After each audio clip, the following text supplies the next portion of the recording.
Tonight, all new stories on the season premiere of Unsolved Mysteries. Morning, Alf. We've got possibly a couple $1 million of One Piece cards stolen here over the last couple of days. Please, no! No! For those that haven't heard, Rutgers University is running a promo for a Luffy card that has been going absolutely ballistic. They started it off, and I guess it was mass hysteria. Does this remind you of something? Standing in front of this store at 7 o'clock this morning. The store didn't open until 9, and only a few Cabbage Patch dolls were going on sale. Once the coupons were given out to those few parents who would be allowed to buy a doll, the word was given out that the dolls would be given out behind the store, out back at the freight entrance. And then the race was on. Otherwise dignified, calm, mannerly parents broke into a sprint. Well, I had to take what they gave me, and they gave me a boy, and I wanted a girl. This is my second trip around. My husband works here, and I can't even get what I want. I missed work. I'm late for work to get this for my little girl. I'm not going to tell my boss. I'm trying to get there now. The card was being given away with a poster at Rutgers University. According to Darren Ravel at Collect.com, 5 universities are doing this promotion. With approximately 100,000 plus of these cards that'll eventually be given out. Let's listen to Darren here, a first-person account there on site on the ground. Let's flip it over to Darren. So on Tuesday, we went to Rutgers to see the One Piece promotion, and we did it because the last game they had it was absolute hysteria. This is what we saw. Outside, there were people who were coming out after getting their poster and card. The One Piece card is what everyone wants. And cash was changing hands, flying around, $200, $300, $400. Unbelievable to see that at a promotion, because very rarely do you see cash changing hands on site like that. Usually someone runs to eBay and then sells it. But these things were so hot. Probably in my 26 years of covering promotions on site, the hottest I've ever seen a promotion, which is wild. Rutgers knew how to make the change from last week when it was complete hysteria. People were trampling each other.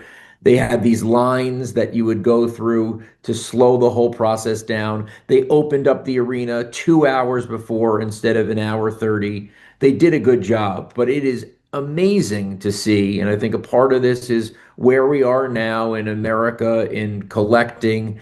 Everyone's looking for this edge. It was amazing to see just how much cash was flying around and how many people were buying more and more tickets just to get the card. We're going to have to see if this is going to last. There's 5 schools doing this promotion. As far as we know, the cards are all the same.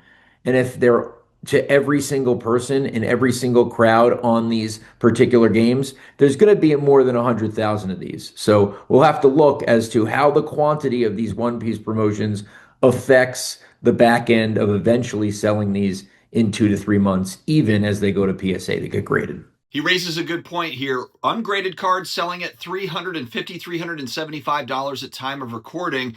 What will the PSA 10s go for on these cards, as we've seen such a huge premium for PSA 10 One Piece cards? And speaking of PSA 10s, my friends, make sure to get $25 off your first submission over at PSA with the SCD25 code at the shipping and billing screen. It's just a 1 card minimum to try out PSA. Get some money off that order. Now, on the back of this promotion, Resell News had a reel that came out explaining that, yes, burglars have gotten into Jersey Mike Arena. Let's listen to what Resell News has to say about it. Oh my God, $2 million worth of One Piece cards may have just been stolen. There was a break-in at Jersey Mike's Arena. The math basically plays out like this. Rutgers had about 8,000 cards in inventory, and if the burglars stole all 8,000, at an average of, call it, $450 per card, that comes out to millions of dollars. Police haven't said exactly what was stolen, but I'm sure we'll find out soon. Bottom line is this was meant to generate buzz, and it definitely did that. But when margins get crazy on flips and resells like this, things get weird. But what's going to happen? Who knows? But just remember, the thing that made the Mona Lisa so iconic, even more than it already was the fact that it was stolen. And so one thing of note, yes, if they took 8,000 cards, let's say there's 8,000 cards, if they put them all onto the market, Do we think that they're still going to sell for $300 or $400 a card? I would guess that would be a no. Now, I know demand is absolutely bonkers right now for one-piece cards, so who knows? I guess anything is possible. But usually for something like this, especially as Darren said that there's 5 different schools doing this promo for what is the same card, is what he said, 100,000 of these coming out into the market eventually, the prices, I assume, will come down. We talked about PSA 10s, maybe PSA graded ones get a nice bump.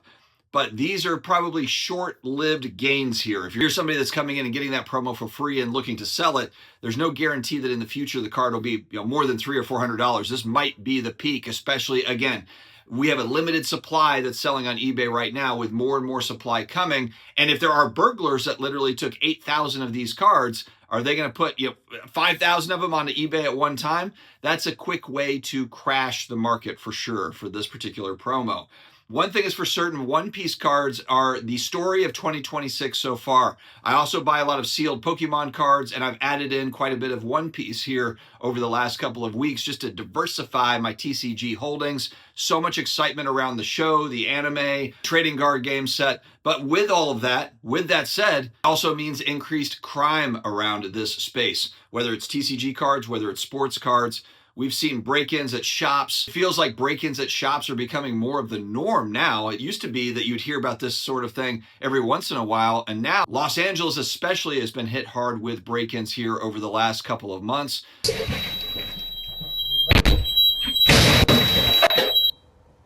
Caught on camera, a smash and grab burglary at a Simi Valley card store. Trading card stores are almost like jewelry stores now. It's like you got diamonds laying around. Security is at the top of everybody's mind. And I just wonder here if, how did this happen at Rutgers University? Was this some sort of an inside job? I'm just trying to think, how would you even know where the cards are located, where they're being stored? Because they're not really thinking about, the ramifications of somebody actually trying to break in. Was it an inside job? Like, what is the story here? I'm really interested in hearing what the police come back with, what is the news around this, and see what the consequences are if they actually find the people that took the cards. But one thing that we do know is if someone did take 5,000, 8,000, however many of these cards, they're going to find their way to market some way. And that's usually how some of these busts happen is, they're going to get sold one way or the other. Maybe these folks, if they did steal them, they won't put them online like on eBay. Maybe they'll try to sell them in person. Maybe they'll go to a card show. This is something I think to keep in mind when you're at a card show. If you happen to see someone that's got a lot of these promo cards,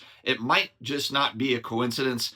Maybe they were over there at Rutgers University doing something shifty. Friends, have an amazing day ahead. Stay healthy, stay awesome, and I will talk to you again later.